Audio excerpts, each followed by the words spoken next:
各位親愛嘅朋友，我好開心啦！今日嚟邀請咗我好崇敬、好尊敬嘅 KK Lam 老師嗱，我自我介紹先，我太興奮啦！我係 Happy Lam，咁我都訪問好多人㗎啦，我亦係渴望訪問阿 KK 老師好耐啦，咁就卒之今日就成功啦！咁啊，多謝你先。多謝你，多謝你，多謝你。咁咧嗱，我都上堂精嚟嘅，我都不斷上堂見好多大師嘅啦，但係我覺得呢個老師咧真係好特別。第一佢身形，即係俾我感覺咧有啲圓潤嘅，即係個肚腩仔咧，我好想，即係好似一個小女孩咧，想攬住佢咁樣咧，就有啲滋養啦，同埋好有安全感。阿老師同埋咧個人好謙虛啦，又低調啦，但係咧我又覺得咧佢隨和咧好親切之餘咧係好有原則嘅，即係佢一嚴肅佢哋一做起個案冇人情講，咁就咁啦，個個都要聽你話嘅，係咪咁啊？嗱，首先我都自我介紹啦，咁我係 KK 啦，咁啊，我都唔知你嘅中文名。我中文名叫林家強啊，KK 就係我個名嗰個縮寫嚟啦咁。咁其實每次即係我聽見 Happy 姐姐你去講話好中意我，其實我係好慚愧同埋有少少好開心啦。但係因為其實喺我嘅角度嚟講咧，你係前輩嚟嘅。即係見過海寧格爺爺同海寧格爺爺一齊工作咗好多次，咁其實對於我係好羨慕咯咁所以其實即係有個前輩去咁樣去欣賞自己，對於我真係好感恩嘅事咯。咁啊，所以我覺得可以同你喺度傾偈啦，係一件榮幸嘅事啦。其實我係學生啫，我唔係同海寧格大師合作，我唔係咁嘅 level，但係咧佢第一次嚟香港嘅時候咧，我好幸運咧，就去咗7日㗎。係。嗰時係對於我嚟講天文數字㗎，10,000幾蚊，因為喺埋嗰度住啊嘛。但係咧真係好親近嘅。唔知點解我有個奇遇咧，就係每一次咧幾百人，我諗700人到啦大約。你第一次嚟香港唔係太多人識㗎。成日唔知點樣出個會場經過去我哋嘅酒店住宿咧，我就淨係發覺阿海寧格大師咧就一就係我前後座喺隔離嘅，係好神奇。同埋我上次咧就上咗3次堂，都做唔到個案，哇！真係嗰種失落啊，落嚟痛哭啊！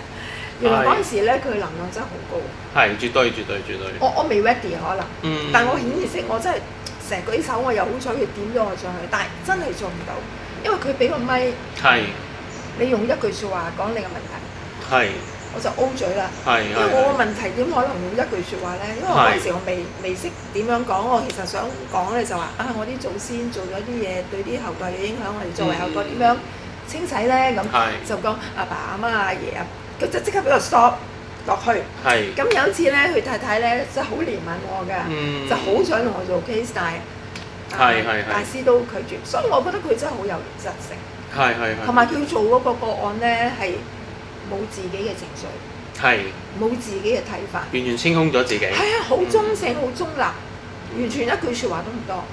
所以我覺得你有大師嘅點樣可以嘅特質啊，所以點解我見到你咁一見如故，同埋好相應咯。你講嘢唔會太多理論嘅，你真係做。同埋我好欣賞咧，老師你咧，直情你自己落場做埋一個角色。哇！我好 wonderful amazing 啊，直情。我唔知有冇犯規啊，其實我自己個落場。好感動㗎，其實我諗唔係講犯規嘅，你嗰個場域，你去到嗰個 moment，你需要咪做咯。係嗰一刻我都好記得嗰一次我哋即係我喺嗰位我就覺得我自己需要落去做一啲嘢咯。咁就好似即係我平時都可能咁樣。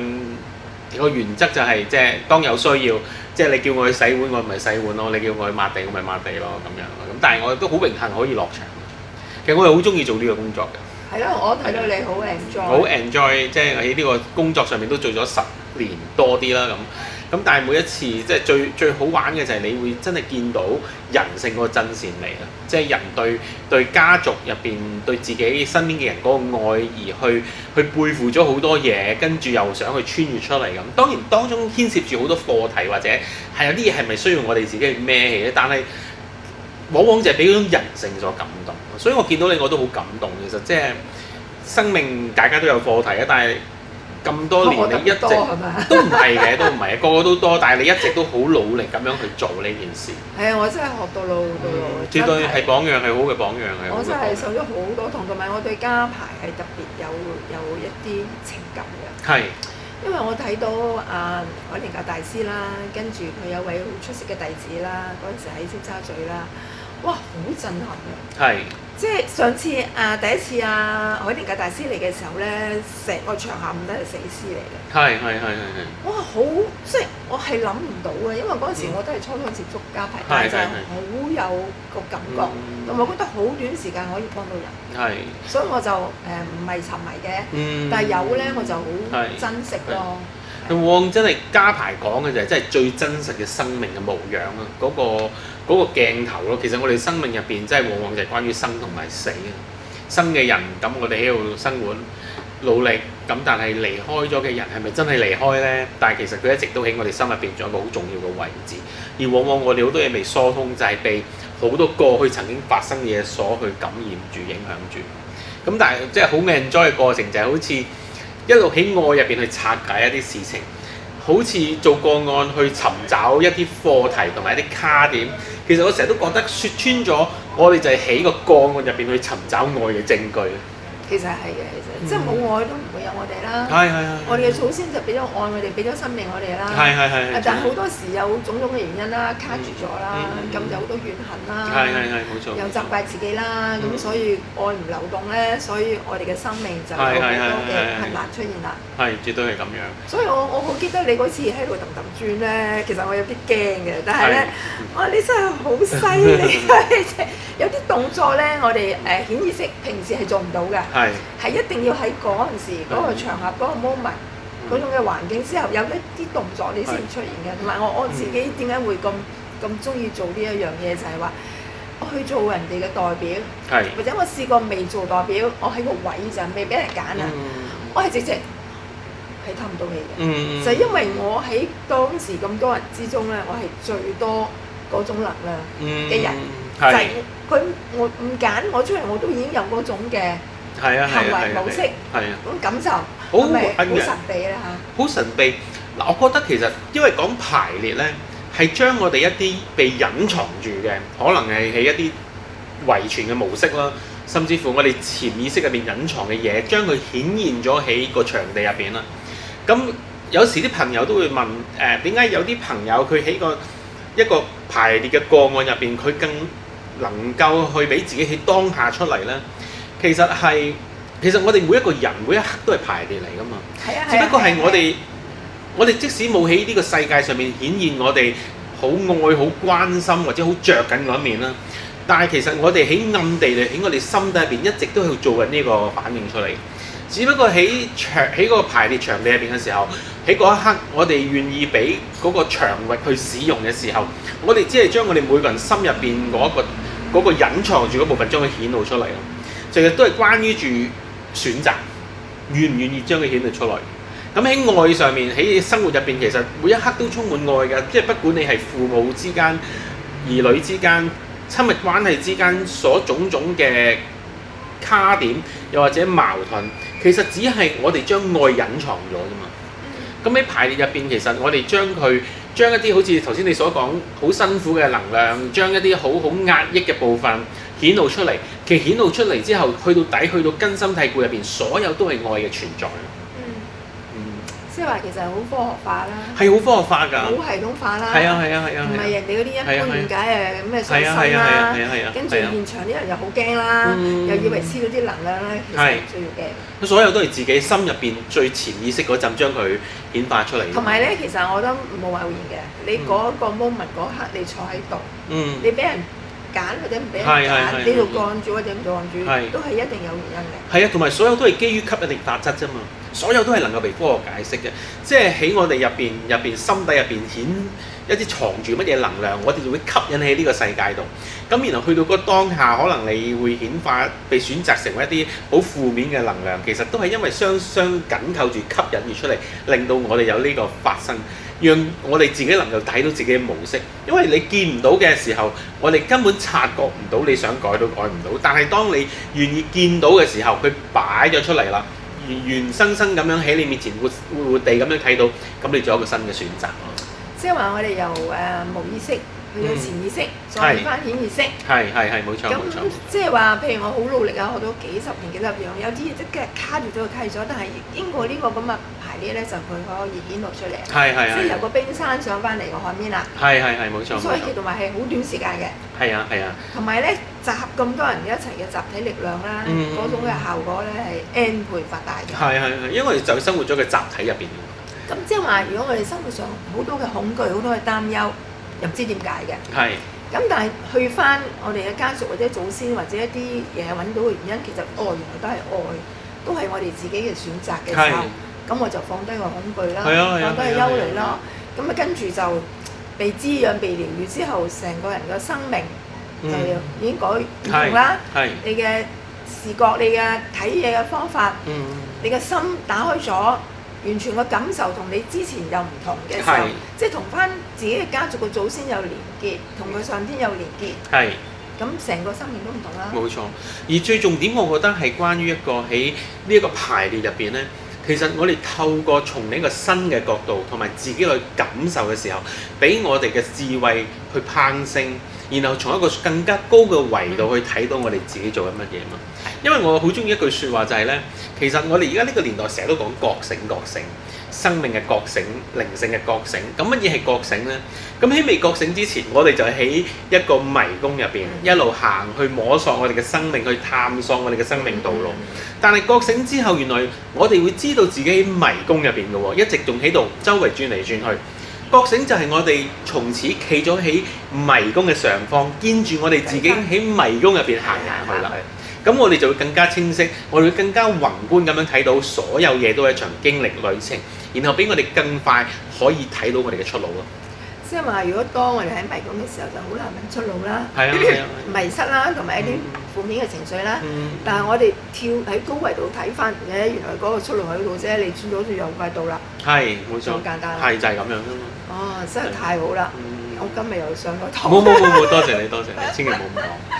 但係我哋嘅觀眾唔知我哋講乜嘅，有啲可能從來未接觸家庭系統排列，不如你解題啦，咩叫家庭系統排列？家庭系統排列其實有好多種説法，亦都有好多唔同嘅門派流派去做。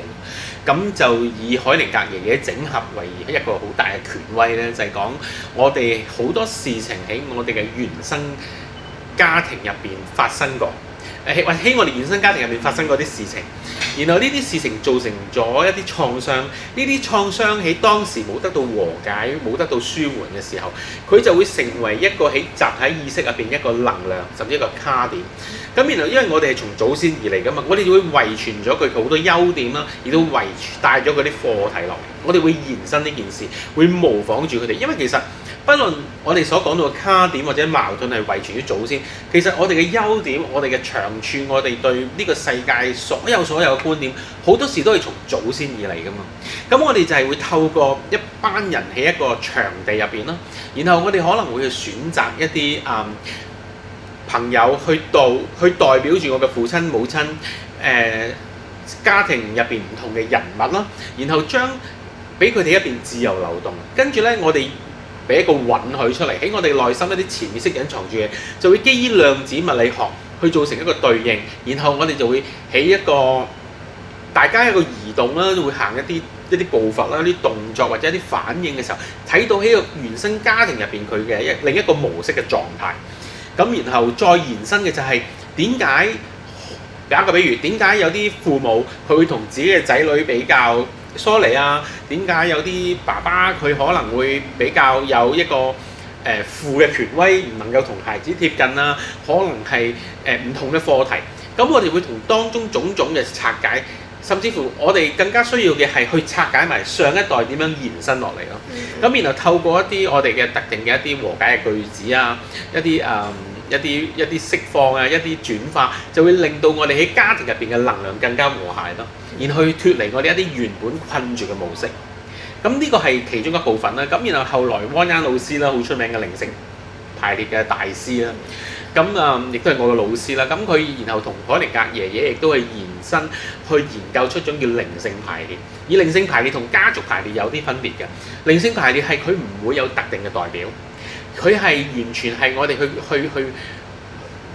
開盲盒，我哋會去揾幾個代表出嚟，然後幾個代表出嚟咧，我哋事先冇一個前設，然後我哋就係俾呢一班朋友喺個場域入邊不斷去移動，然後去透過呢一種投射去解開更加深層喺我哋內在靈性入邊出現咗乜嘢嘅干擾同埋影響，然後就透過呢一種排列去和解我哋心入邊嘅嘢啦。咁當然呢個係我一個好顯淺嘅一個解釋啊。當然有唔同嘅大師、唔同嘅門派會有更加多嘅深入去解釋。咁就係我哋其實做乜嘢都唔緊要，重點就係我哋要回復翻我哋靈性本質嘅真善美，然後可以帶住我哋內心嘅力量喺我哋嘅生命入邊去創造。咁係啱嘅，非常好，講得好仔細啦，同埋係點講啊？係家族排列之後一個嘅再度嘅發展，係叫靈性排列啦，同埋更加快靚正。可以咁講。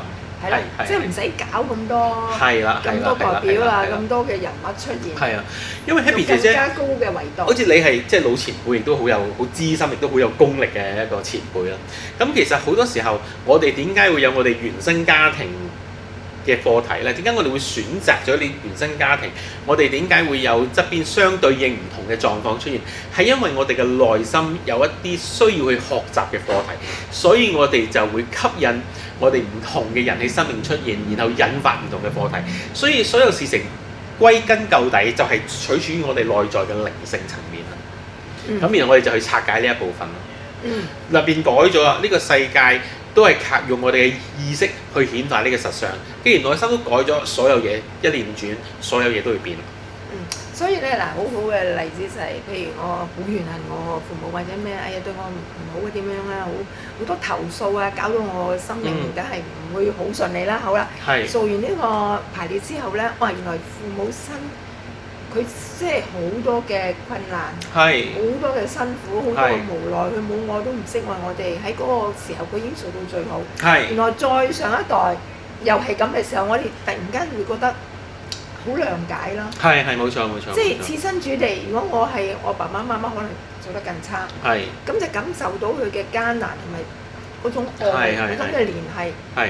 當堂成個人同埋成個家族，即係以前嗰啲咁嘅糾結咧，就拆解咗。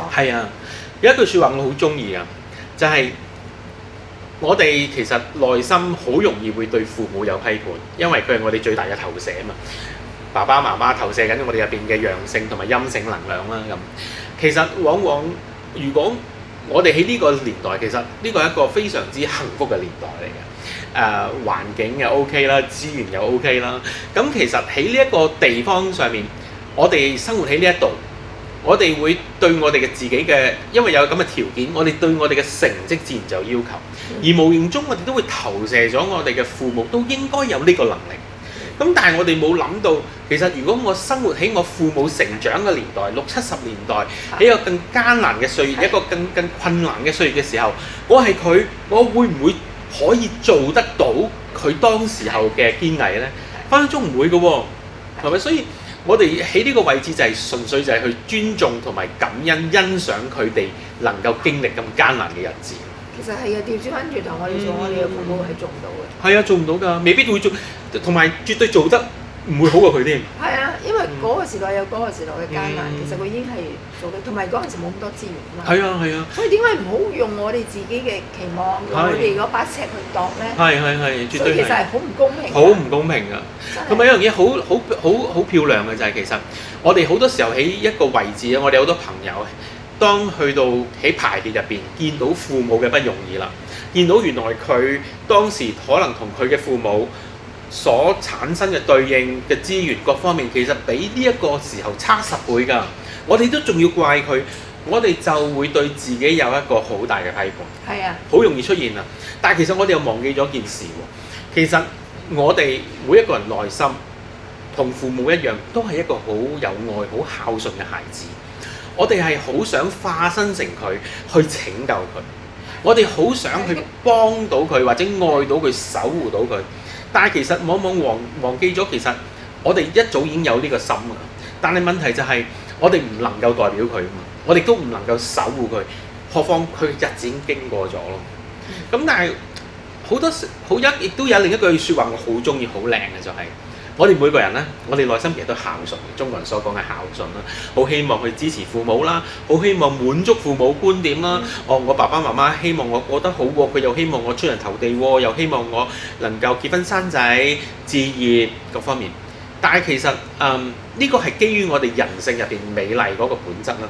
但係好多時候真正孝順其實未必係我哋去滿足父母觀點，甚至乎係去陪伴，而係我哋見到父母嘅不容易，見到祖先嘅一啲課題，然後嚟到我哋呢一代終止咗佢，祝福佢、尊重佢、感恩佢，然後帶住佢哋嘅愛喺我哋呢一代嘅時候，就活出我哋可以選擇嘅人生，活出我哋自己。咁然後帶住祖先父母嘅愛去活出人生，咁呢個先係真正嘅孝順。最大嘅孝順，同埋自己嘅下一代，再係下一代，眾子孫都有呢個祝福，有呢個福氣，唔再孭住之前嘅嘢。係啊，同埋而家好幸福㗎，我哋以前我哋父母嗰個年代，好少話會話身心靈學習，好少話有咁多堂上。俾你食飽飯好咪係咯，書都未必有得讀㗎。未必有得讀㗎，我父母都未小學畢業。咁然後，但係我哋喺呢度，我哋有咁樣嘅機緣去學習好多嘢。咁我哋知道唔應該去指責孩子，唔應該去批判孩子，應該去愛去支持。呢個係我哋因為父母之前佢艱辛嘅工作，令到我哋今日有咁嘅條件。所以真係要感恩啦。係絕對咁。正話老師講嘅嘢咧，我都要再沉澱下，講咗好多好精闢，但係好簡單，亦都好容易嘅嘢。咁我哋就繼續傾喎。好。咁你覺得你從事呢個行業好開心啦，做老師啦，又療癒自己又幫到人啦，同埋你自己興趣啦。但係你其實揾唔揾到食咧？我想問下你咁平。So far感恩啦，講量啦。咁其實係即係你話做療癒工作大富大貴就冇可能㗎。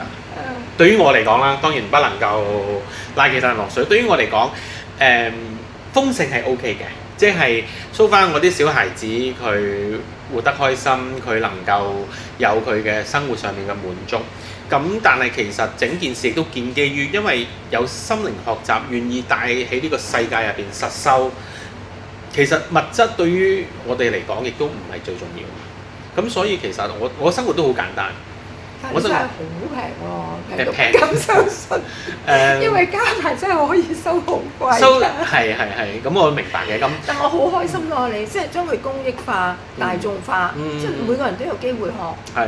因為咧，有啲人真係好痛苦嘅，好似我以前咁樣咧，行嚟行去喺個迷宮兜嚟兜去，哇！好多嘅錢，好多嘅精神，好多嘅心血，好多嘅眼淚都搞唔掂。咁但係咧，又要慳住啲錢使。係。因為你資源有限啦，時間有限，咁但係好得你好好咯。嗱，網上啊，有咩10蚊啊嗰啲，咁我都係覺得係咪寫少個零咧咁？所以我好欣賞你。多謝。同埋你真係好願意學習。咁首先去物質化先。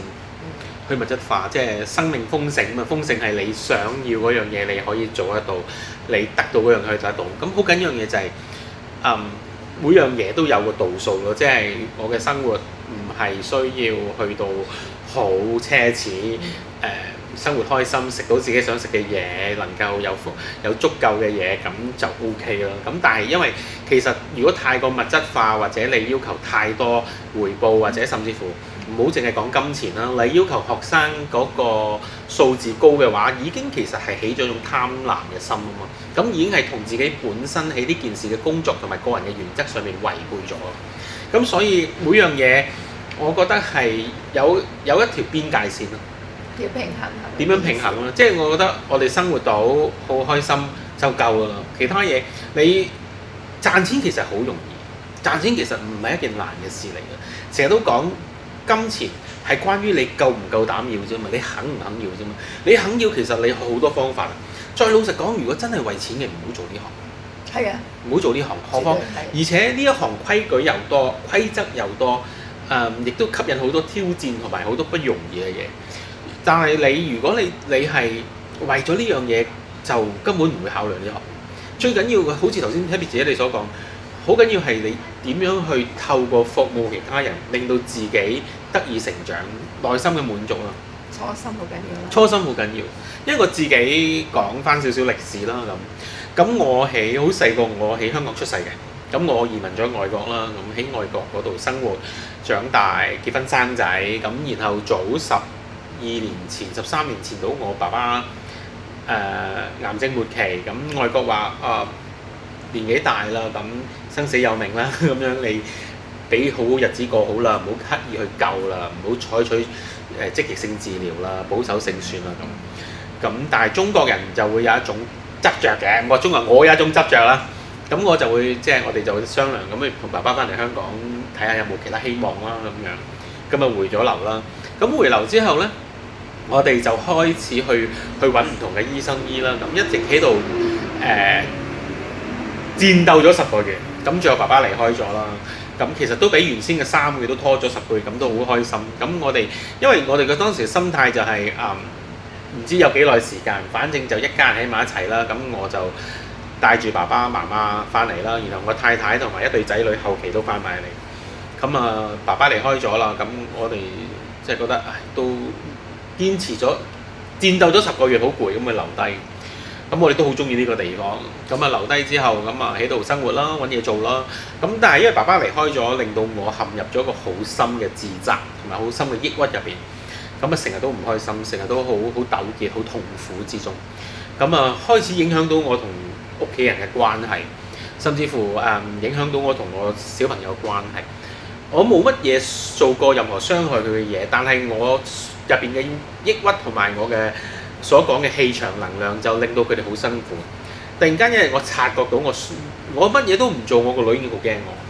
我相信係啊，我哋一晚喺度食飯，然後我想起身攞杯水啫，我個女就突然間做一個好大嘅反應，就好驚，好似爸爸係咪要發脾氣咧咁樣。咁我見到呢一刻我好心痛，點解我會令到我最愛嘅女佢會對我有咁大抗拒同恐懼？我傷害咗佢，我好痛苦，我覺得嗰刻唔得啦。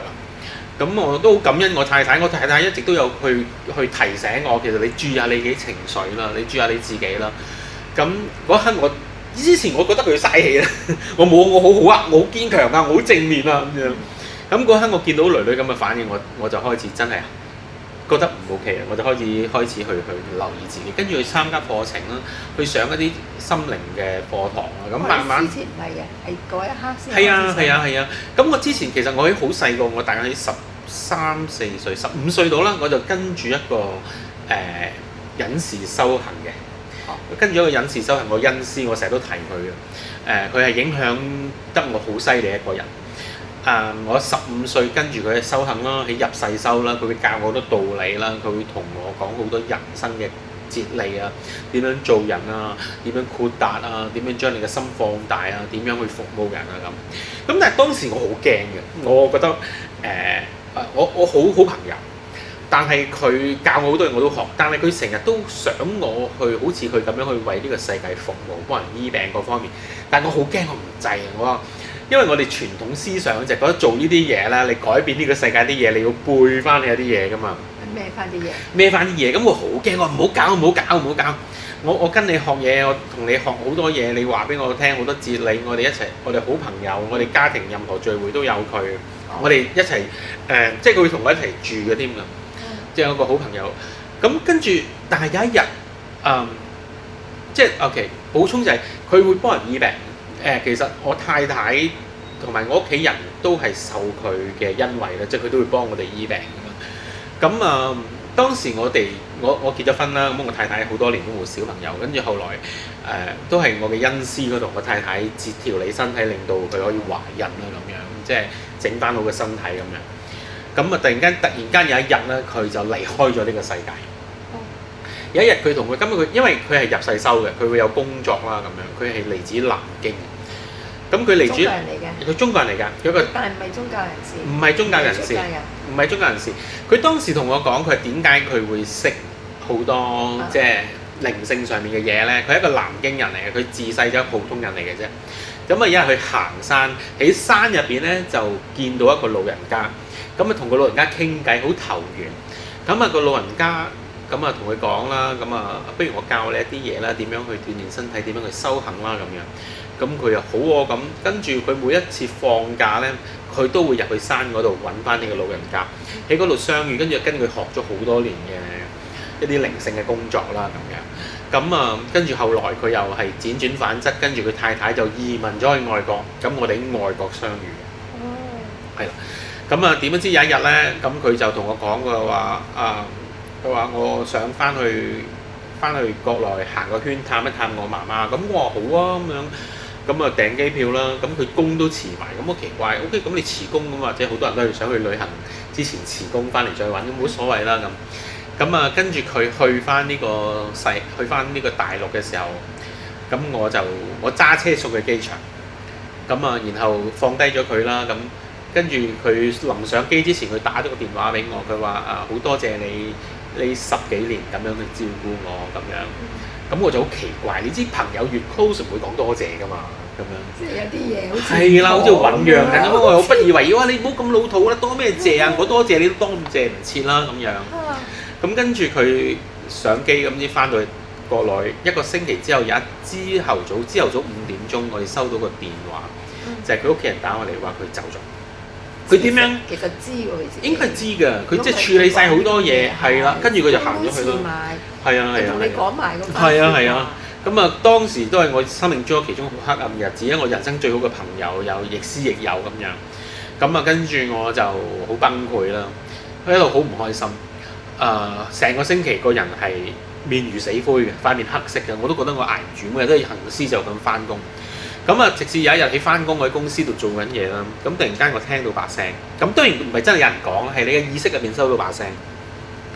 咁佢就真係同佢講，佢話你唔需要唔開心㗎，呢個係我嘅命。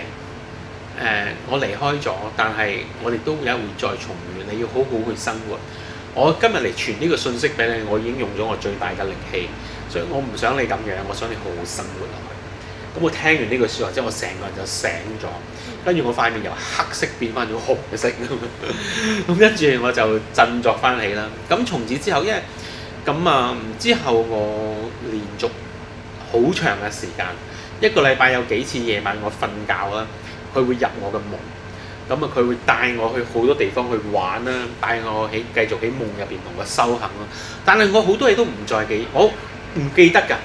醒咗之後咧，唔記得細節嘅，但係就好似入咗骨咁樣咯。咁啊，然後跟住就咁樣繼續生活咯。咁直到一段日子，咁佢就冇再出現啦。咁所以其實我覺得佢雖然離開咗，但係佢留咗個好大嘅寶藏喺度。咁所以我好感恩佢，好多今日同朋友分享嘅説話，其實都係嚟自於佢嘅啫嘛。咁呢個係我一個好緊要嘅一個經歷啦。咁啊，後來佢離開咗，過咗段日子就到我爸爸，幾年之後到我爸爸出咗事幹啦。咁翻到嚟唔開心，咁啊跟住就繼續去喺度生活啦。咁啊去頭先所講就係去上咗好多課程啦，跟住慢慢走翻出嚟。咁覺得呢件事好美麗，你幫到好多人，好有意義。我就好從一個用家就變成一個分享家啦咁樣講。跟住我就開始去學習呢方面，咁就開頭我係去學 SRT， 然後 SRT 同埋做個案。好感恩一開始做 SRT 就有好多朋友會揾嚟同你傾偈啊。然後後來我覺得做個案，我一日做1個個案、2個個案，你1年可以幫到幾多人啫？好閒有限。咁我就覺得要再發展多啲咯喎。咁我就膽粗粗啦。一個機緣巧合就係我妹妹要翻嚟香港探我，咁我就諗起啦。我因為父親嘅離世，我好大嘅傷害。我相信我妹妹唔會好我好多嘅。咁我就膽粗粗啊，因為你知同家人做個案係好難嘅事嚟。係啊，太了解啦嘛。你就唔知點入手，咁我不如咁樣啦，我學下人做工作坊。咁我就租咗個場地，當時仲係 party room 嚟嘅，即係有卡拉 OK 啊咁樣。咁我就揾咗一大班朋友，咁啊一齊嚟坐低，我哋一齊做一個集體療愈嘅過程啦咁啊，跟住好彩，一呼百應，有好多朋友嚟支持，咁啊坐滿場地，咁我就做咗人生第一個工作坊。咁跟住後來好開心嘅就係，然後再依住呢個模式繼續去發展工作坊。跟住後來上咗一次家排，一位台灣嚟嘅老師上一次家排，咁啊跟住我又感覺我可以試下喎，咁又真係叫咗班朋友翻嚟喎。咁然後一做之後又好似 OK 喎，咁又開始自己又膽粗粗去開始揾朋友，一路做，咁啊一路發展啊，咁啊再出唔同形式嘅工作坊啦，咁發展到唔同各方面嘅一啲服務啦。咁然後仲跟住後來喺大約我諗5-6年前啦，有一日我又諗，我哋做靈性課程，其實我哋嗰個範疇好窄㗎，因為有好多人好抗拒呢樣嘢，又或者對呢樣嘢有好多諗法，又或者有好多可能唔係咁開心嘅一啲或者一啲恐懼喺入邊。咁我哋要服務更加多嘅人，其實嗰個真係好窄個方向。咁有乜嘢可以令到人更加容易接受呢樣嘢，或者有一個叫做入門檻咧咁樣，即係你唔好嚟到就要上課，然後咧你知，然後好似好大壓力，我哋要改變要面對，但係我又未準備好喎，咁點啊？咁我哋即係點樣可以做得更加好咧？咁我就開始諗音樂，我又受另一個做音樂嘅一個日本和尚藥師寺寬邦啟發，咁我又去上網見到有個叫手碟 handpan 嘅工具，我見到我一聽，哇！我好中意，即刻就着迷。跟住我就膽粗粗又走去上網上亞馬遜度訂咗個手碟翻嚟。咁啊，我對音樂嘅認識純粹就係唱卡拉 OK 嘅啫，我連五線譜都唔識睇。咁啊買咗個手碟翻嚟，咁啊開始打下又好好玩喎。咁拍下咁啊自己成日攬住佢嚟練啦。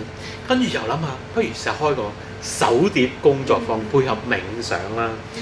咁一開始又好似以前咁樣喎，就有好多朋友嚟支持我。我成日覺得我係一個幸運兒嚟嘅，我真係唔知邊度嚟嘅咁好幸運。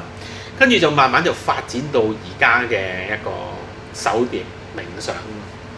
咁所以好有意思嘅。咁整件事其實一直就係自己好想去療癒自己，好想做一啲覺得自己有意義嘅事情，跟住就吸引咗好多支持。嘅能量啊嘛，啲吸引力法則㗎嘛，冇嘢係偶然嘅。同時對朋友好嘛，你所以咪一呼百應咯。所以就亂打亂撞。即係話你冇專登係上一啲家庭排列工作坊嗰啲學習，我冇㗎，跟一個正式老師㗎。我冇㗎。哇！咁真係好離譜。我係10年前係真係自己亂打亂撞亂嚟嘅。因為我知道好多而家做緊排列嘅工作師，即係嘅老師啦，都係跟阿海寧格嘅嘢學咗好耐，係用咗好多時間同埋好多學費嘅，但係你係唔使嘅。係㗎。就算你學嗰個手碟都係自學嘅。都係自學嘅。哇！你咁犀利。所以有時有朋友佢想叫我教，我話我唔係唔想教，但係我真係唔識，我唔係謙虛，都唔係虛偽，我係真係唔識點教，因為我係攞一個手碟，然後就我淨係諗住我可以點樣運用佢，我想點樣可以做到更加多嘢嘅時候，即係你嘅心同佢連結咗。係啦，所以佢係你嘅一部分。係。你同佢已經 connect咗。有個朋友佢曾經笑我，你自己收埋唔教人啫，排列又唔教人，呢樣又唔教。手碟可以教我真係唔識教啊！我真係第一次聽喎，因為咧我知道喺台灣啊或者喺邊度啊都有一系列嘅家庭喺嗰排列工，即係嗰啲專係服務他人嘅嗰啲老師級嗰啲咧，係要1年嘅，上足1年嘅，仲要做好多實習俾老師甄選咗，然之後先出得嚟可以做排列師嘅。喺呢件事上面，其實我曾經係一個好長時間處於自卑同埋恐懼入邊㗎。因為我冇師承啊嘛，我冇傳承，我係真係亂嚟嘅。咁我一直都會好擔心同埋好驚自己做嘅嘢係咪錯，係咪啱嘅。咁但係即係整件事就係 push 緊你去做咯。即係你想停都唔得嘅。係啦，每個月就條路幫你開晒㗎啦。係啦，佢就會有拱你行。係啦，咁然後啲朋友就會問你啊，我想做個案，我想點。咁然後一直嚟啦，直到4-5年前，威恩老師。因為疫情嘅關係，佢就開始亦都上咗網去做課程去傳授。當其時我個拍檔阿 Crystal 佢就聽到威恩老師呢個名，我唔識佢，佢話：喂 KK 你一定要去聽呢個老師，我覺得你會好中意佢。咁啊跟住我話好學啊，點知威恩老師當然開18日個靈性排列導師班啦，係啦。咁我好去報啦咁樣。咁其實我心入邊都好啦，我終於有師承啊，終於有師承啦，係啦，有傳承啦咁樣。憑咧，係啦，即係我以後我真係唔使似啊，好似做 A 貨定係做翻版啊、盜版啊咁樣。咁啊一路學，咁其實學嘅時候，我心都有個梗嘅。有咩梗咧？就係、我諗成日都諗，一日如果我見到窩恩老師，我好想問佢 O 唔 OK 㗎？我咁多年咁樣，窩恩老師會唔會覺得唔應該㗎咁？我諗唔會咯。係咁好奇妙就係咧，又好似你咁樣喎。係咯。你撞到海寧格老師，我就喺一日窩恩老師喺2年前嚟香港開課，我喺條街度等緊阿 Jane 同埋 Crystal。咁你點知我見到窩恩老師嘅的士落嚟喎？咁我就窩恩老師為我帶佢去課室啦。咁我帶你課室啦咁樣。咁其實我係啱撞到佢嘅。喺我哋一路行，我嗰刻我終於我豁出去啦。就算窩恩老師話唔 OK，我都要講。我就問窩恩老師：我咁嘅情況，我冇學過，但係我一直就喺度做。窩恩老師咁，但係我同時都有好多挑戰，有啲人話我唔應該做。當時窩恩老師，我好記得佢講呢句説話。佢話：你一路做，你服務到人，你一直有人揾你，而你可以繼續做，係因為上天要你去做。其他人點樣講，你唔使理佢，就係呢一手一撥。我當時即係我10年入邊嘅憂慮，所有嘅煩惱，所有嘅擔心冇晒，就俾佢撥走咗。咁我真係好多謝你，你將我咁多年你心入邊嘅一個梗咧，將佢放低咗。佢話你繼續做啦，你既然你因為個天俾你去做，我幾開心。其實係嘅，好開心。因為有人揾你。梗係有成功啦！如果唔係點會有人揾你咧？即係我嗰種10年入邊喺個心入邊嗰個揦住。你應該一開始見到楊老師就問啊嘛，唔好等。我有諗過㗎，我唔夠勇氣當時。但係其實嗱，老實講 ，Happy 姐姐，我心入邊都知道楊龍老師一定有咁嘅胸襟。我自己小我啫，但係我內心好相信楊龍老師。佢嘅答案，佢好慈悲，我都係咁。我都好中意佢啊！我都好中意上佢堂。其實我都好定嘅，我係過唔到嘢關嘅。我相信楊老師一定 OK，但係佢嗰種發自內心嗰種慈悲，覺得嗰種允許，我真係好感激佢。尤其是後來我有呢個機遇，有一個榮幸可以幫佢去打手碟。楊老師第2年嚟香港，我真係想同佢講，我話我寄電郵俾你感謝，我都唔足夠，我真係好需要喺你面前同你講多謝，你俾一個機會我去服務，可以同你一齊去工作。我話真係我唔知點樣用言語可以多謝你。其實我又相信有前因後果嘅，即係 N 世之前你哋已經係今世做過，同埋我諗你係俾上天祝福同埋上天揀你嘅，只不過咧就。上天又派阿楊老師嚟，就俾你見到佢，所以其實係唔會冇原因嘅，係一定有。係好感恩，好感恩。好啦，我一啲都唔覺得攰喎，好精神喎，所以我都好肚餓，未食飯，但係聽老師講咧就精氣神十足，同埋咧好似個腦咧即係冇乜嘢嘅煙霞，好清醒啊！真係好好嘅你能量。咁我就想問下啦。其實你最初未做身心靈老師之前咧，你係做咩學業？我係讀廚房學校。廚房學校咩？我係讀廚房學校。即係烹飪啊？係啦。我喺外國嘅時候咧，因為我同我爺爺開始咧，我爺爺係做廚房嘅，我爸爸係燒臘師傅嚟嘅。哦。咁我細個就喺爸爸嘅酒樓啦，喺爸爸嘅燒臘檔啦嗰度嗰度玩。咁後來移民啦，外國人去外國通常都去做廚房啦。咁我都唔係細個移民嘅，咁我大個移民啦。咁當時我係一個好忠誠家族嘅人嚟嘅本身。咁我好 proud of 我爸爸係一個好叻嘅廚師。我爸爸喺歐洲係一個都幾有名嘅一個燒臘師傅嚟嘅。哦。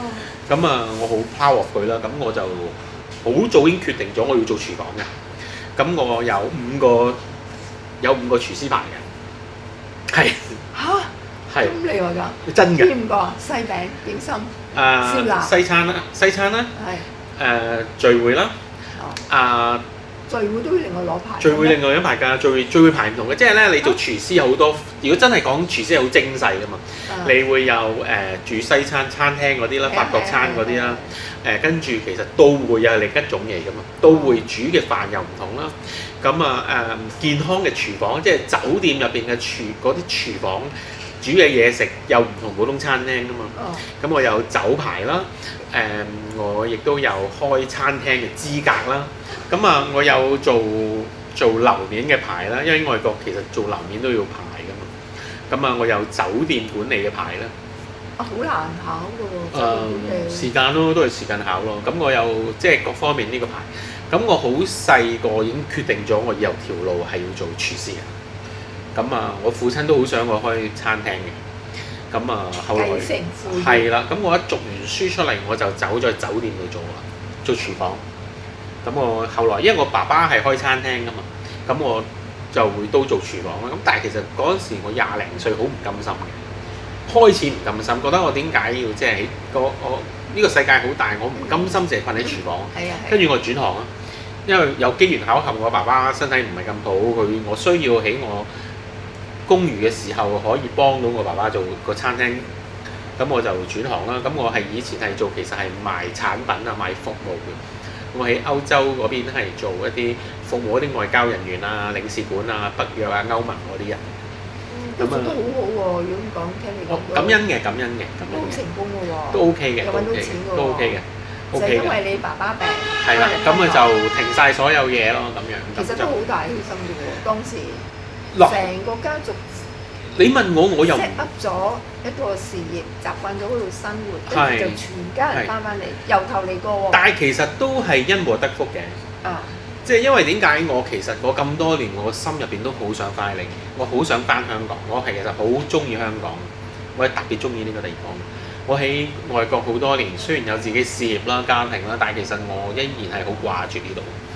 咁但係當時係咪對於我嚟講，其實係亦都係一種理所當然啦，因為見到爸爸佢好想求生，見到爸爸佢好想去揾生路行。咁然後我嗰陣時冇任何猶豫㗎，覺得應該就係咁樣啦。你嘅意思係你爸爸即係爸爸有病，帶佢翻嚟醫病，放棄所有嘢。但係最初你係香港出世㗎嘛？係啊。但係你哋去咗外國啊嘛？係啊。咁但係如果你好中意香港，你可以唔去外國㗎嘛？我居然10幾歲邊有選擇？10歲邊有選擇㗎？10幾歲係。10歲冇得選擇㗎嘛？係。你只能夠跟住佢哋行。跟住家庭。係咪？爸爸媽媽要移民，你只能跟住佢哋。咁即係話阿爸個病令你改變一生喎。係㗎。如果唔係你繼續你喺外國，係㗎。另外真係會有一個真係會留低，真係翻嚟呢度嘅一個最終決定咯，將整個家庭搬翻嚟。如果我爸爸，我之前都有諗過翻嚟，都想嘗試翻嚟嘅。但係如果唔係有我爸爸呢件事發生，係冇呢個咁大嘅行動力同埋恒心，真係做呢件事。我太太成日都話㗎，佢話我識咗你咁多年，你成日都想講話想回流翻香港，但係其實一直都噏字。咁但係係啦，咁我就真係會舉家而回流。如果冇呢件事係冇可能發生到。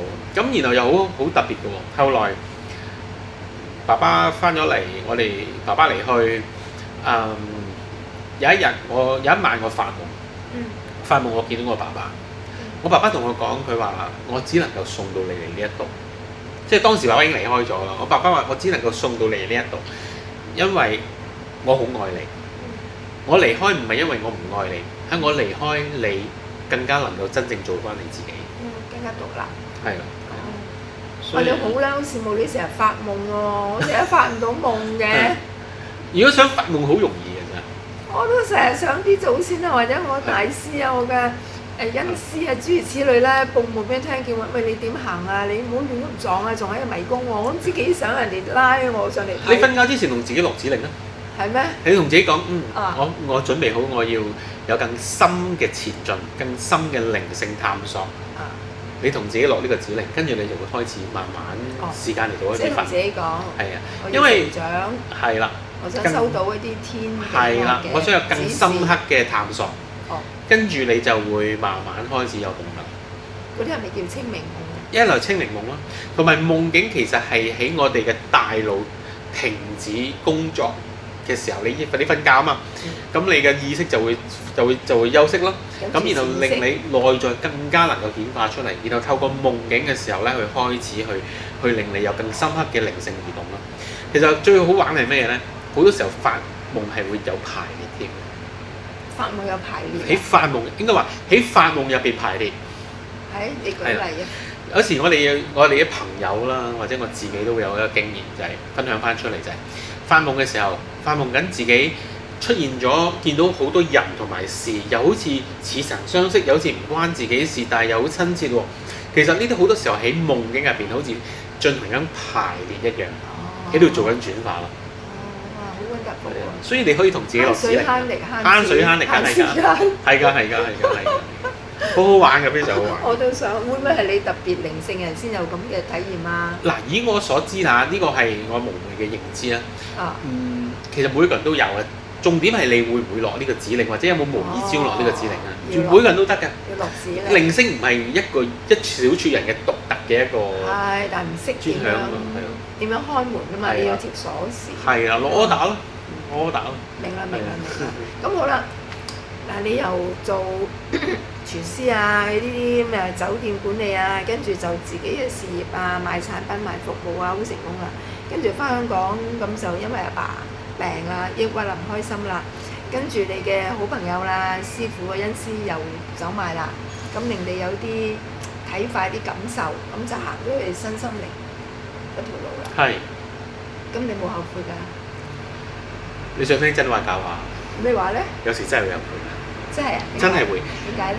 有時係真係有氣餒、有艱難嘅時候，自己都會泄一泄氣嘅，係真係有嘅。因為身心靈嘅老師，即係其實好難生存，好難生存。係好難㗎，唔容易㗎。因為好多競爭啦，第一。係㗎。第二咧就係有啲人而家啲經濟唔係幾好啦，未必肯攞筆錢出嚟學嘢。係㗎。因為呢個唔係必需品。呢幾年特別難做。係啊，嗱，你生存冇辦法啦，衣食住行柴米油鹽，但係咩靈性課程、咩成長嗰啲排到好後㗎嘛？排到好後㗎，一定係食飯撐先㗎。所以咪就係話，你其實你真係拋個身出去，你有啲冒險成分㗎。有㗎。同埋你冇師承啊嘛，你最初講。係㗎。其實你真係心軟。但係開頭嘅時候，我唔係做全職嘛。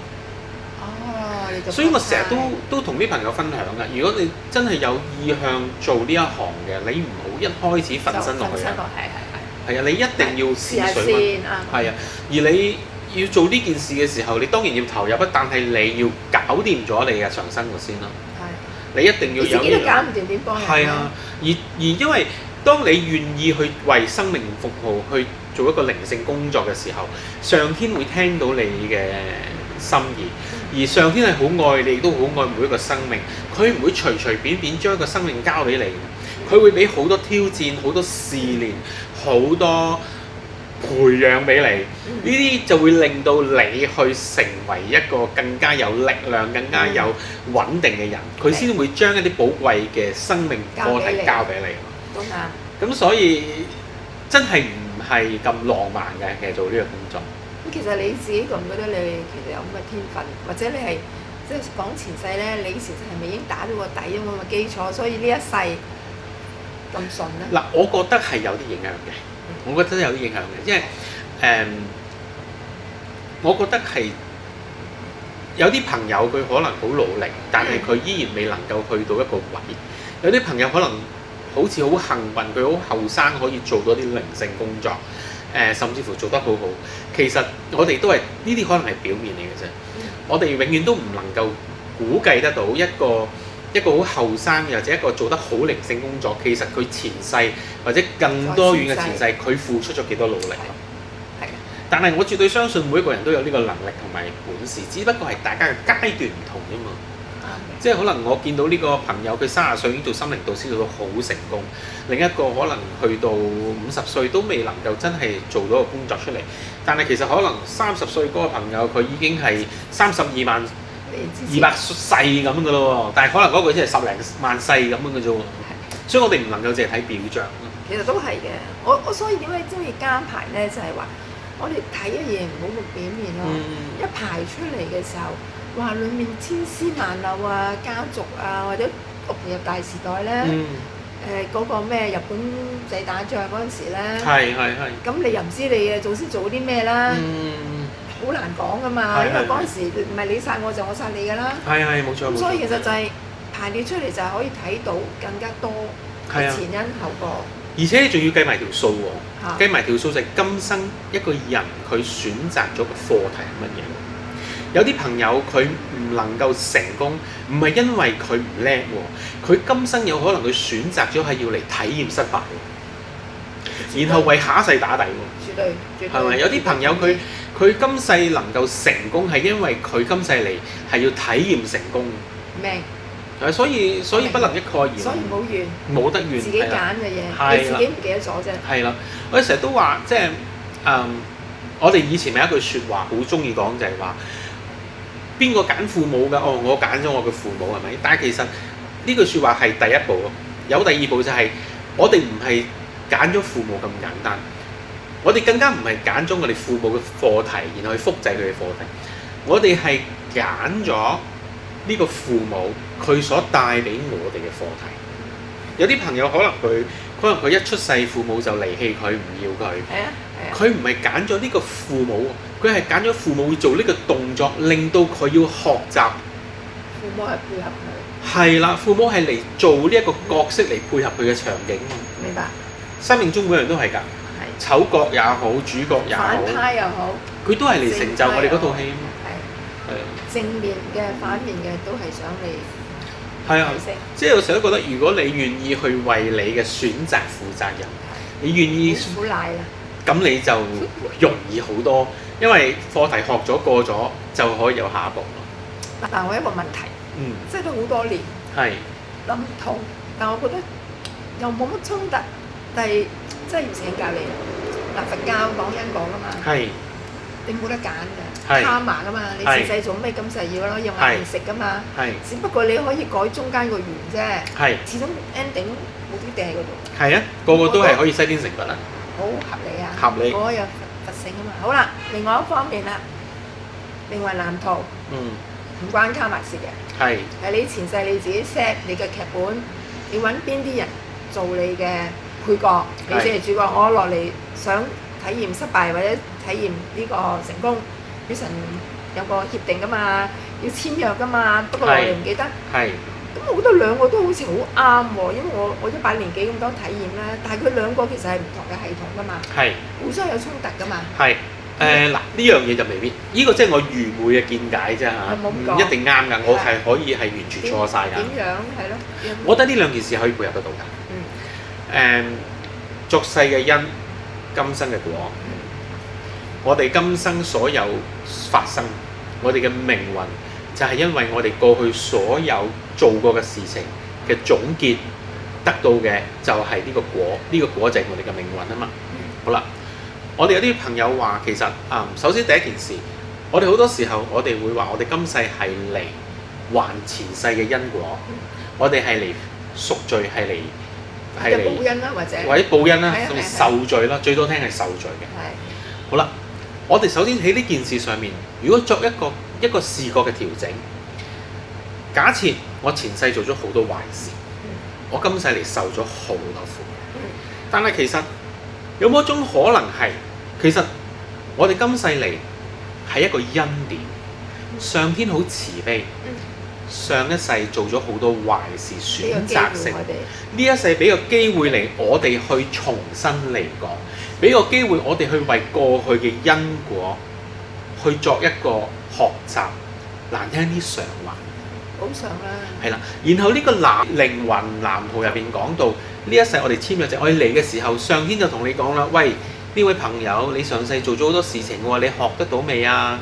好啦，你想唔想再去一次啊？我想再一次，我想去重新學過啊，得，冇問題。咁呢一度呢，就係你今生要經歷㗎啦，你今世要去為過去嘅事情了一個結咯喎。咁你就 O 唔 OK 先 ？OK， 咁你去啦，然後你就去重新走你嘅因果，你有一次機會再重新學習多次。即係所以兩樣都係圓滿貫通，我覺得係圓滿貫通嘅，係啦，我覺得係兩件事係完美融合嘅。係咪啊？我要翻去諗諗。因為我同你講個故事啦。我自己真正經歷，我喺廿零歲嘅時候，25歲到啦，我恩先嚟翻咗上天㗎啦。咁啊嗰陣時候咧，我每一到夜晚我就開始全身咧就起一啲紅腫嘅，即係所謂嘅過敏啦，食物過敏啦。咁啊拗好痕，風爛咁樣。咁我去睇醫生啦，做咗好多嘢，抽血查唔到咩事。一到夜晚就係咁樣啦。咁啊係啦，咁跟住一直都醫唔好。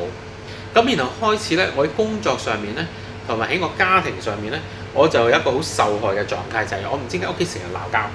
婆媳關係好差，成日揾住我嚟搞。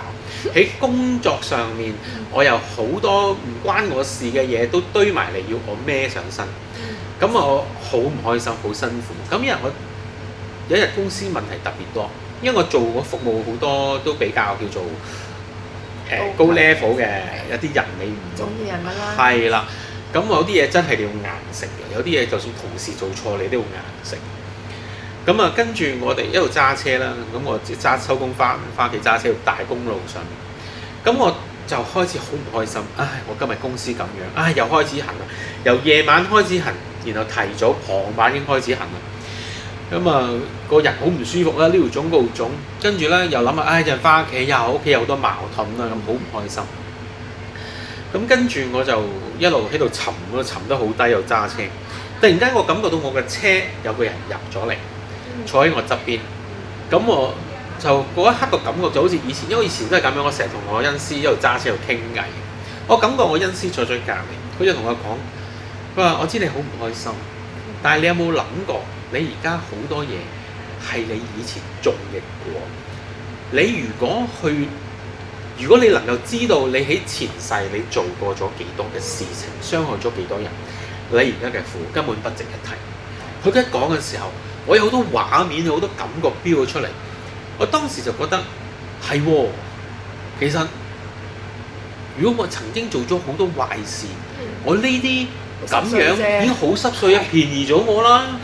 咁我就開始釋懷咯喎。咁我翻去同我媽媽講啦。咁啊，跟住我媽媽跑佛堂噶嘛，咁我翻去同個佛堂嘅主持講啦咁樣。跟住佛堂主持又好啦，非常好啊！如果你個仔有呢個諗法，叫佢嚟啦。咁啊，我開始就又跟住我媽媽跑佛堂，咁我幫佢做好多義工服務啦。嗰陣時將嗰啲整理啲佛堂老師所講嘅音頻啊，將佢剪輯啊，將佢傳播啊。好大功德。好多工作，好多功德啦。發佈師係最大嘅。發佈師嗰陣時係。咁啊，跟住後來我又好勤力跑佛堂，經常一放假就係跑佛堂做義工啦、清潔啦，各方面好多嘢。有法會班我又去參加。咁啊，跟住慢慢嗰個身體就好啦，冇事啦，跟住就開始正常翻生活咯咁樣。咁所以我好重要喺呢個因果上面工作嘅。可能就係你做咗咁多嘢先有今日咯。咁然後又好得意喎，我試過去一次法會班。嗰陣時去德國嘅法會班，等揸車去支持德國嘅法會班，去嗰邊幫手。咁啊，法會班喺嗰陣時就可以立一啲願，我就立咗一個，其中一個願係立關於法師導人。咁就係承諾，就係你要去宣揚一啲道理上面嘅嘢。咁我唔知係咪嗰次之後，我就整個生活又開始有一個新嘅變化。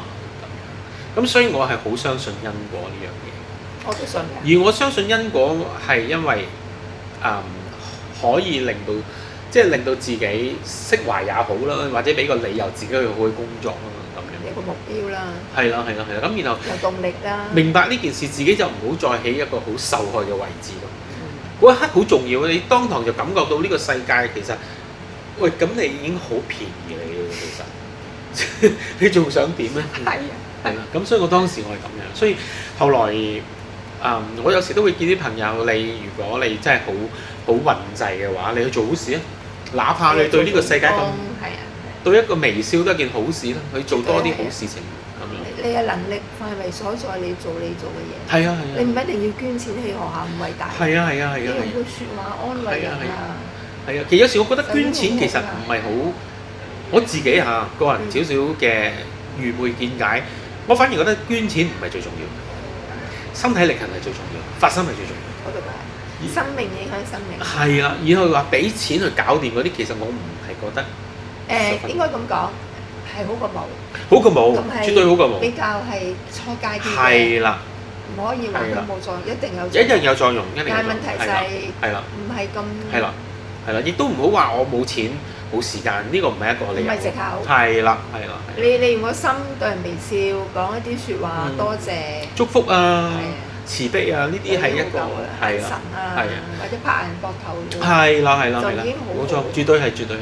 而我更加覺得係啦，我哋其實喺呢個地球生活就係一個修行嘅地方，因為地球其實係一個好大嘅修行場嚟㗎嘛。係啊，其實呢度即係有好多規則限制，但係呢啲限制其實亦都係俾嚟得地球一定有好多課題啦。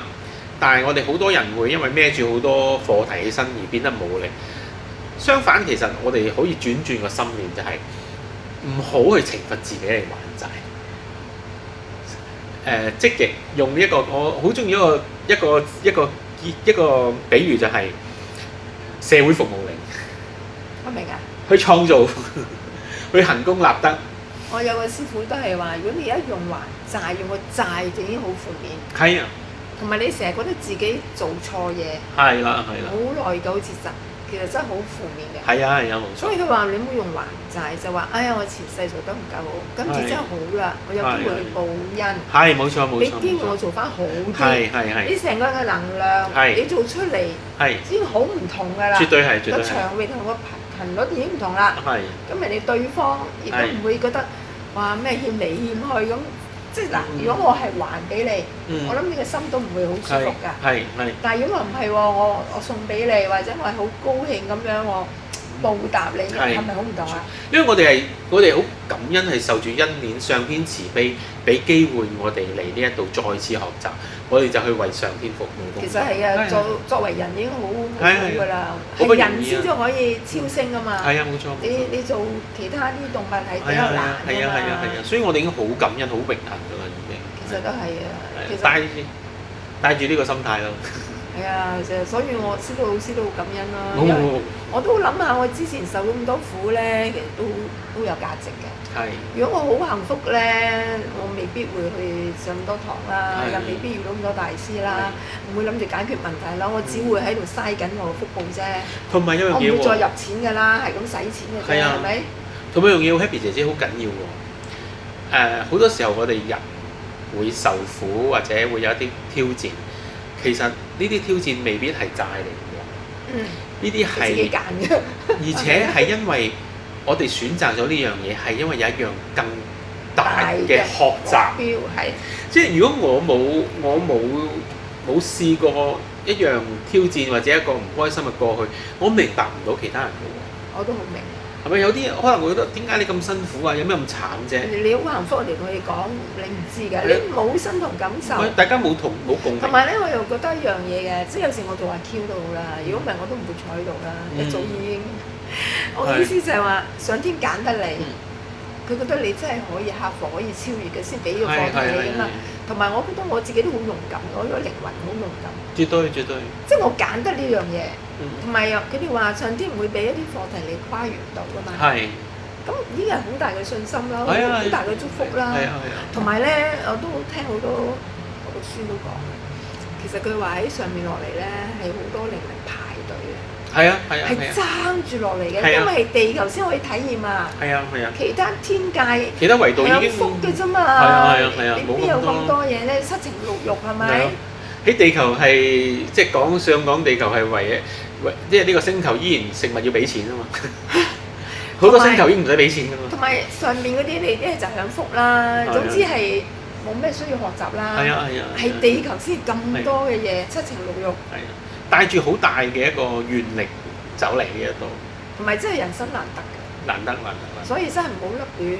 係啊，即係感恩每一個感恩每一個經歷啊，呢個係重要。係啦，所以感恩你遇到嘅每一個人事物咯。其實都係塊鏡，都係我哋老師，都係幫助自己提升。而且有好多時候，我哋即係人喺呢個世界好容易會有吸引到人嚟傷害你嘅。係咯，咩原因咧？我真係其實知道，我會咁建議嘅。我哋需要感恩一個嚟傷害你嘅人，因為佢願意做反派，俾你傷害，所以我會建議向佢道歉，對唔住，我俾你傷害，多謝你做呢一個去傷害我嘅角色，多謝你嚟成就。即係其實我哋要多謝個乞兒，點解咧？冇佢我點會俾錢你，或者點會可以引發我嘅慈悲心咧？絕對係咁。冇咗你，我做唔到呢個行為噶嘛，我唔可以慈悲噶嘛，我即係冇一個對象去服務噶嘛。係啊，所有嘅嘢都係為咗去尋找愛嘅證明。好，感恩。你係咪跟咗老師好耐㗎？我諗大概有至少都有4年。咁好啦，慢慢你點樣認識阿老師㗎？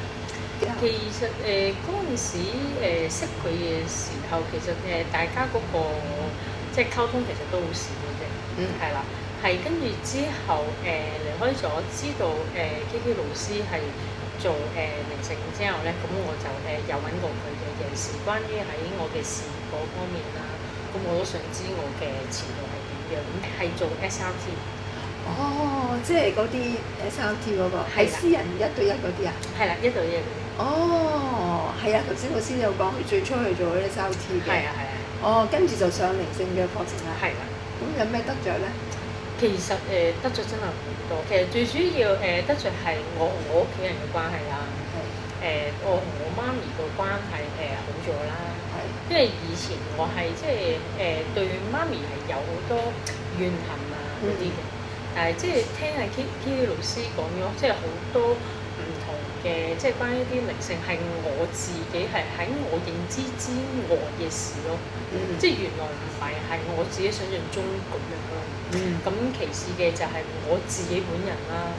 咁我變相比以前咧係個人平靜咗啦，冇咁急啦，同埋有好多嘢會放開咗咯，我自己冇咁執着。嗱，而家老師喺你面前，你有咩同老師講㗎？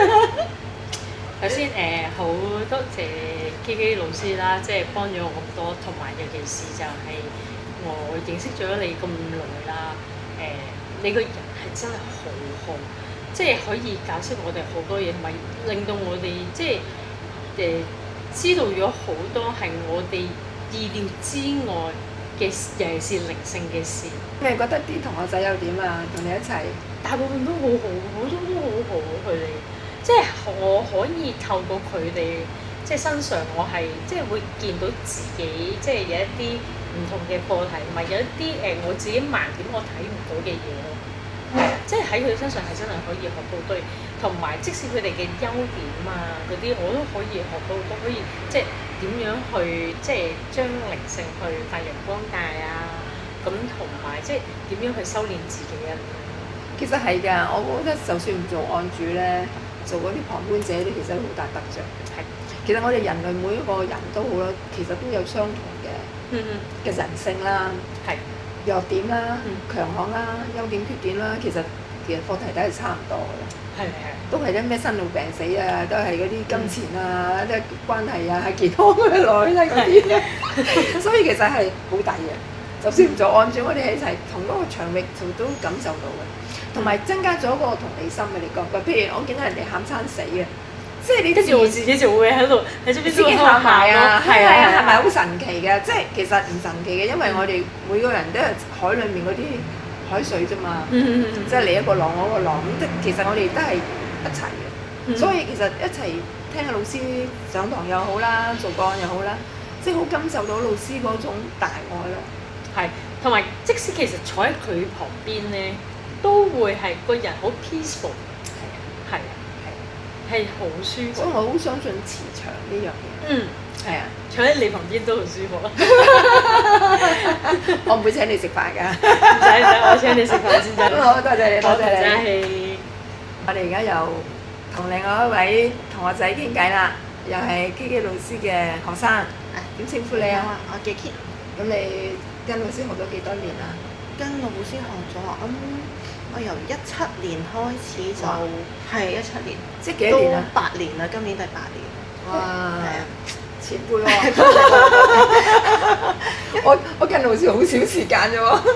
咁唔關，其實我覺得係時間嘅長短唔係一個問題嚟嘅，即係其實大家係個心係點樣想繼續。因為我啱啱開始嘅時候，其實我都係做 SRT 線嘅，係因為我嗰時嘅情緒真係去到一個谷底，自己翻唔到上嚟，咁都係經朋友去介紹我啦，咁啊認識咗 KK 老師啦。咁其實佢同我做咗幾次 SRT 之後咧，咁開始將我自己嗰個即係各方面嘅都會拉翻上嚟。咁其實都有1-2年嘅時間咧，係即係少咗接觸 KK 老師嘅。咁係之後慢慢開始調節咗，我就開始一路咁樣跟住佢學習，去進步咯，即係慢慢咁樣修練。你覺得你同以前有咩唔同啊？第一件事經過咗咁多年，第一件事梗係身體好咗好多啦，因為我咧係應該認識我嘅人都知道我係一個爆肺嘅女仔。咩叫爆肺？好簡單講啦，個肺我哋本身係正常係脹卜卜噶嘛，咁佢即係如果爆咗嘅話咧，個肺會漏氣，係啦，咁嚴重會死人嘅。我基本上我以前咧係1年咧，起碼要住2-3次醫院，去到可以唔需要住醫院之後咧，我係基本上1年都唔會犯法咯呢樣嘢。哇！恭喜你喎！多謝多謝多謝！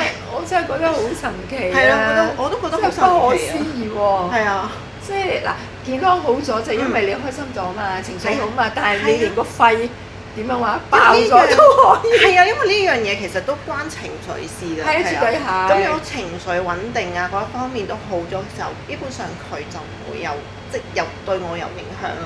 嗱，老師都講咗一句嘅，好緊要，即係真係有身體唔舒服，即係要睇咗醫生啦，證實自己真係冇呢方面嘅嘢先算，可能就要揾醫生。係講笑啫，係雙管齊下嘅，同時進行嘅。因為有時呢啲 physical 嘅嘢，我哋都唔係咁清楚。係冇錯。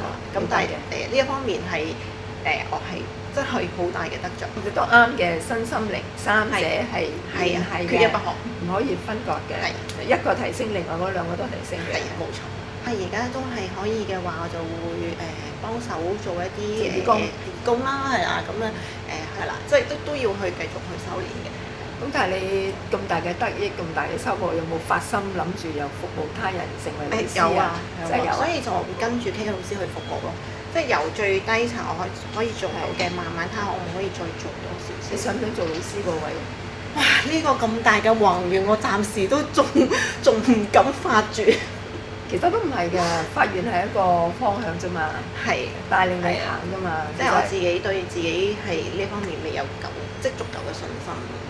你多謝你黐住嘅老師會越嚟越多信心。係，我都要俾自己多少少信心。我見你嘅笑容好好啊，多謝，好開心啊！最主要嘅係多謝你啦，咁多年喺我無論開心唔開心嘅時候，你都會同我 share 啦，咁又會係 cheer 我，即係會